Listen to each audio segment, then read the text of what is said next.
Alors moi, je voulais intervenir, merci Monsieur le Président, je voulais intervenir en ce qui concerne les chiffres, parce que j'ai les mêmes chiffres que vous. J'ai 12% des eaux européennes qui sont désignées comme aires marines protégées et seulement 1,8% selon les ONG qui sont couvertes par un plan de gestion.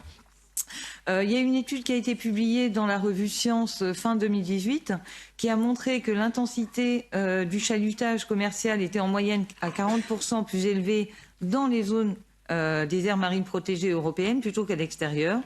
On n'a pas d'évaluation de la part des États membres sur l'impact des activités de pêche dans les AMP, sachant que c'est une violation claire de la directive Habitat.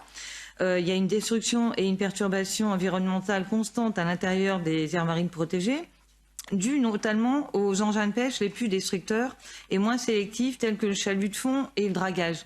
Il y a 15 jours de ça, j'étais dans le Var sur une aire marine protégée pour voir un petit peu ce qui marchait et ce qui marchait pas. Et pendant que j'étais en discussion avec la personne qui a bien voulu m'expliquer ce qui s'y passait, il y a un chalutier qui est arrivé et qui pêchait justement en plein dans l'aire marine protégée. Donc pourquoi donner des autorisations de pêche sur les aires marines protégées? On va faire 30% de plus, mais enfin 30% d'objectifs.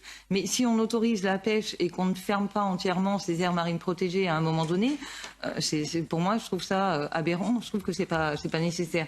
Donc, qu'est-ce que prévoit la Commission pour éliminer à l'échelle de l'Union européenne les pratiques de pêche les plus destructrices dans les aires marines protégées? Désolée, j'ai...